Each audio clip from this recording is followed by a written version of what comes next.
அமரர் கல்கியின் கள்வனின் காதலி அத்தியாயம் 29. ராவ் சாகிப் உடையார். ராவ் சாகிப் சட்டநாத உடையார் ராயவரம் தாலுகாவில் ஒரு பெரிய பிரமுகர், முனிசிபல் கவுன்சிலர், ஜில்லா போர்டு மெம்பர், தேவஸ்தான கமிட்டி பிரசிடென்ட் முதலிய பல பதவிகளை திறமையுடன் தாங்கி புகழ் பெற்றவர்.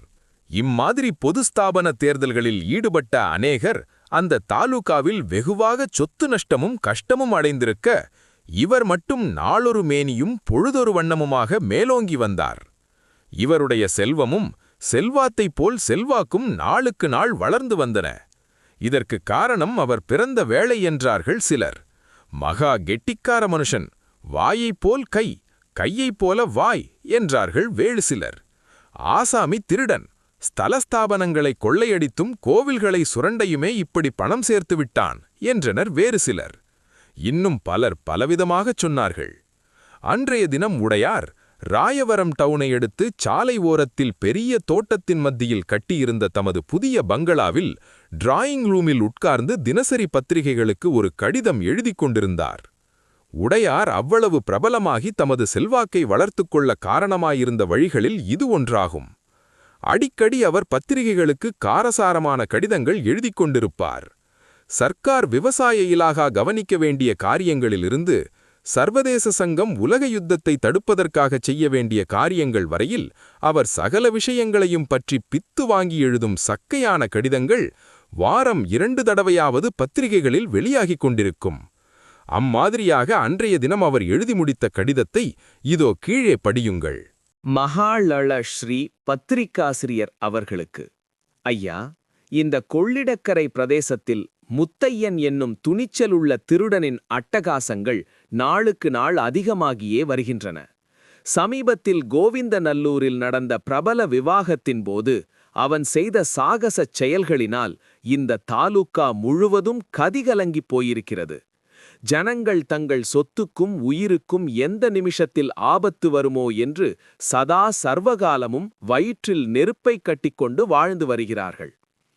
நேற்றைய தினம் முத்தையனிடமிருந்து எனக்கு ஒரு கடிதம் வந்தது. அதில் அவன் என்னுடைய வீட்டுக்கு ஒரு நாள் விருந்தாளியாக வரப்போவதாகவும் வரவேற்புக்கு ஏற்பாடு செய்யும்படியும் எழுதியிருக்கிறான். திருடன் ஒருவனுக்கு இவ்வளவு தைரியமும் துணிச்சலும் ஏற்படுவதற்கு காரண புருஷர்களாக இருக்கும் இந்த தாலுகா போலீஸ்காரர்களின் சாமர்த்தியத்தை ஜனங்கள் பெரிதும் பாராட்டுகிறார்கள்.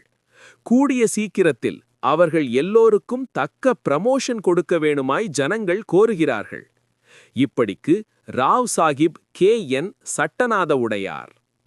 உடையார் மேற்படிக் கடிதத்தை எழுதி முடித்து உரையில் போட்டுக் கொண்டிருக்கையில் ஒருவன் உள்ளே வந்து, எஜமான், அந்த ஆசாமி வந்திருக்கிறான் என்றான்.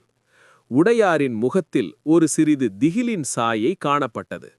அதை அவர் உடனே மாற்றிக்கொண்டு, வரச்சொல்லு, இங்கு வேறு யாரையும் உள்ளே விடாதே, தலைபோகிற காரியமானாலும் சரிதான் என்றார். அவன் போனவுடன் உள்ளே வந்தவன் வேறு யாரும் இல்லை, முத்தையன்தான். முகமூடி திருடனாய் வராமல் சாதாரண முத்தையனாய் இப்போது வந்தான். வந்தவன், குட் மார்னிங் சார் என்று சொல்லிவிட்டு நின்றான். உடையார் அவனை சற்று நேரம் அதிசயத்துடன் உற்று பார்த்து கொண்டிருந்தார். அடே அப்பா, இவ்வளவுண்டு இருந்து கொண்டு என்னவெல்லாம் அமர்க்களம் செய்து வருகிறாயடா என்றார். உடையார் வாழ், கொஞ்சம் மரியாதையாகவே பேசிவிட்டால் நல்லதில்லையா என்றான் முத்தையன்.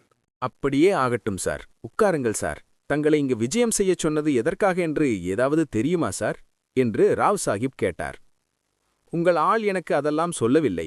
நீங்கள் என்னுடைய முகத்தை பார்ப்பதற்கு ரொம்ப ஆவலாயிருப்பதாக மட்டும்தான் சொன்னான். ஆனால் காரியமில்லாமல் தாங்கள் அப்படியெல்லாம் ஆசைப்பட மாட்டீர்கள் என்று எனக்கு தெரியும் என்றான் முத்தையன். உடையார் சற்று யோசனை செய்தார். அவனிடம் எப்படி விஷயத்தை பிரஸ்தாபிப்பது என்று அவர் தயங்குவது போல் காணப்பட்டது. அப்போது முத்தையன் அவரை தெரியப்படுத்துகிற பாவனையாக, என்ன யோசிக்கிறீர்கள்? தாராளமாய் சொல்லுங்கள். திருடர்களுக்குள் சங்கோசம் என்ன என்றான். உடையார் திடுக்கிட்டு, என்ன அப்படி சொல்கிறாய் என்றார். ஆமாம், அதைப்பற்றி என்ன? நான் வெறும் திருடன், தாங்கள் மிஸ்டர் திருடர். அவ்வளவுதான் வித்தியாசம். பரவாயில்லை, சொல்லுங்கள். எல்லோரும் உன்னை பற்றி சொல்வது சரியாய்த்தான் இருக்கிறது. வெகு வேடிக்கை மனுஷனாயிருக்கிறாய். இருக்கட்டும், உன்னை கூப்பிட்ட காரியத்தை சொல்கிறேன். என் சிநேகிதர் ஒருவருக்கு புதுச்சேரியிலிருந்து ரகசியமாய் கொஞ்சம் சரக்கு கொண்டு வர வேண்டுமாம். அதற்கு உன் ஒத்தாசை வேண்டும் என்கிறார். இதிலே எனக்கு ஒரு சம்பந்தமும் கிடையாது. உனக்கு சம்மதமானால் சொல்லு. அபாயம் அதிகம்தான், வரும்படியும் அதற்கு தகுந்தபடி ஜாஸ்தி. என்ன சொல்கிறாய்? இதைக் கேட்ட முத்தையன் வாயை கையினால் மூடிக்கொண்டு விழுந்து விழுந்து சிரித்தான். இடையிடையே உடையாரையும் பார்த்தான். உடையார் தம்முடைய ஆடை அலங்காரங்களில் அதிக கவலை உள்ளவர். அவற்றில் ஏதாவது கோளாறா என்ன என்று அவர் சுவரிலிருந்த நிலைக்கண்ணாடியில் தம்மை பார்த்து கொண்டார். முத்தையன், அலங்காரமெல்லாம் சரியாய்த்தான் சார் இருக்கிறது, ஒன்றும் பிசகில்லை. நான் சிரிக்கிறது வேறு விஷயம். 5-6 வருஷத்துக்கு முன்னால் இதே மாதிரி திருட்டு வேலைக்காக என்னை நீங்கள் கார் ஓட்டச் சொன்னீர்கள். நான் மாட்டேன் என்றேன். அதற்காக என்னை டிஸ்மிஸ் பண்ணிவிட்டீர்கள். அப்போதும் இதே மாதிரிதான் ஒரு சிநேகிதருக்காக இதில் எனக்கு ஒரு சம்பந்தமும் இல்லை என்று சொன்னீர்கள். இதெல்லாம் ஞாபகம் இருக்கிறதா என்று கேட்டான். உடையார் குதித்து எழுந்தார். அடே பாவிப் பயலே, நீதானா என்றார். பிறகு அவர் நின்றபடியே கூறினார். உன்னை கோவிந்தநல்லூர் கல்யாணத்தில் ஒரு நிமிஷம் பார்த்தபோதே நீயாய்த்தான் இருக்க வேண்டும் என்று சந்தேகப்பட்டேன். அதனால்தான் உன்னை எப்படியாவது கூட்டிக் கொண்டு வரச் சொல்லியிருந்தேன். ஜில்லென்று மீசை வைத்துக் கொண்டு விட்டாயல்லவா, அதனால் நிச்சயமாக அடையாளம் தெரியவில்லை. போகட்டும், அப்போது வெகு யோக்கியன் மாதிரி திருட்டு புரட்டிலே இறங்க மாட்டேன் என்று சொன்னாயே, இப்போது என்ன ஆயிற்று? பெரிய பக்கா திருடனாயாகிப் போனாய்.